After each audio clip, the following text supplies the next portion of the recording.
झारखंड के भी नतीजे आने हैं। कौन बनेगा झारखंड का नया मुख्यमंत्री, यह तय होगा। किस पार्टी को हासिल होगी जीत। क्या जेएमएम एक बार फिर सत्ता में वापसी करेगी, यह है सवाल। सुबह 8 बजे झारखंड का पहला रुझान आपके सामने होगा। झारखंड की 81 सीटों के नतीजे टीवी 9 भारतवर्ष पर सबसे पहले आप देखेंगे। सुबह 8 बजे से वोटों की गिनती शुरू हो जाएगी। जीत भाटी हमारे संवाददाता इस वक्त रांची से हमारे साथ मौजूद हैं। जीत, ये बताइए कि बीजेपी ने इस बार घुसपैठियों के मुद्दे को जोर शोर से उठाया, इसका कोई बड़ा असर इस बार के विधानसभा चुनावों को प्रभावित करता हुआ आपको नजर आता है क्या?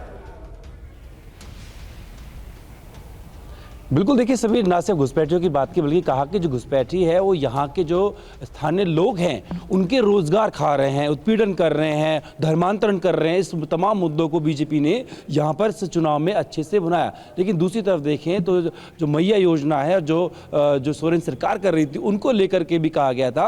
अब पब्लिक का पलड़ा किस तरफ जाता है देखने को मिलेगा। लेकिन इस वक्त मैं मौजूद हूँ बाबूलाल मरांडी के घर के बाहर, और जिस तरीके से वो सुकून से सो रहे हैं अंदर, ऐसा लग रहा है कि बड़े निश्चिंत है कि उनकी सरकार जो है बनने इस बार जा रही है। लेकिन देखिए जिस तरीके से 2 चरणों में चुनाव हुआ और 67% से ऊपर लोगों ने मतदान किया, तो यानी कि मतदान भी अच्छा हुआ और जनता ने अच्छा खासा इसमें रुचि भी ली है। लेकिन जिस तरीके से सभी ने अपने अपने दावे किए हैं, उन दावों पर क्या मोहर लगती है थोड़ी देर बाद ही जो है उसका पता लगने लगेगा। बिल्कुल, बड़ा मुद्दा यही है कि आखिर लोग किस तरफ चुनते हैं। जिस तरीके से बीजेपी ने धर्मांतरण की बात की, कहा कि आदिवासियों का हक मार्जन का उत्पीड़न किया जा रहा है, और दूसरी तरफ जो सोरेन सरकार है उसने कहा कि हमने आपको तमाम योजनाएं दी हैं, माताओं को 51 लाख माताओं को जो है फायदा पहुंचाया है, उसका असर जो है क्या देखने को मिलता है। लेकिन जिस तरीके से नेता भी निखराम होकर अंदर सो रहे हैं, लग रहा है कि उनको आश्वस्त हैं कि शायद सरकार उनकी आ रही है। बिल्कुल बिल्कुल। तो ये महाराष्ट्र और झारखंड की बात हुई, लेकिन कई सीटों पर 48 विधानसभा सीटों पर उपचुनाव भी हुआ है।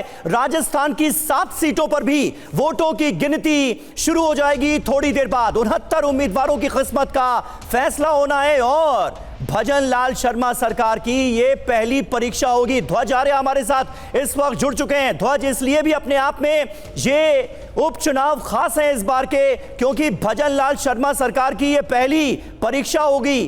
पास हुए या फेल, आसार क्या है? देखिए, निश्चित तौर पर भजन लाल शर्मा जो कि मुख्यमंत्री हैं, इनकी परीक्षा, उसके साथ साथ में किरोड़ी लाल मीणा जो कि कैबिनेट मंत्री हैं, और उनके साथ साथ में हनुमान बेनीवाल और जो कांग्रेस के राष्ट्रीय महासचिव हैं सचिन पायलट, इनकी साख जो है दांव पर लगी हुई है। और 7 सीटों पर उपचुनाव होने पहले जो हॉट सीट मानी जा रही थी, दौसा की सीट मानी जा रही थी जहां किरोड़ी लाल मीणा के भाई खड़े हैं, और उसके साथ साथ में खींवसर की सीट जहां की हनुमान बेनीवाल की पत्नी खड़ी हैं। लेकिन देवली उनियारा में जिस तरीके से एसडीएम का थप्पड़ कांड हुआ, तो वो भी एक हॉट सीट मानी जा रही है। 8 बजे के बाद में जो है पूरी स्थितियां क्लियर होने लग जाएंगी, और करीब 11 से 12 बजे के आसपास में ये रिजल्ट आ जाएंगे। 141 राउंड होंगे इन 7 सीटों पर, और सबसे पहले जो रिजल्ट आएगा वो दौसा और 84 सीट पर आएगा। दौसा की जो सीट है, जैसे कि मैंने आपको बताया, सबसे हॉट सीट मानी जा रही है, और 84 की सीट है जो कि बाप पार्टी है, उनके लिए ये एडवांटेज होगा। अगर एक सीट जीतते हैं तो उनके जो है 4 विधायक इस बार विधानसभा में बैठेंगे। लेकिन जैसा कि मैंने आपको बताया कि हॉट सीटों की बात की जाए तो खींवसर, दौसा और देवली उनियारा। बिल्कुल बिल्कुल बिल्कुल सही बात है।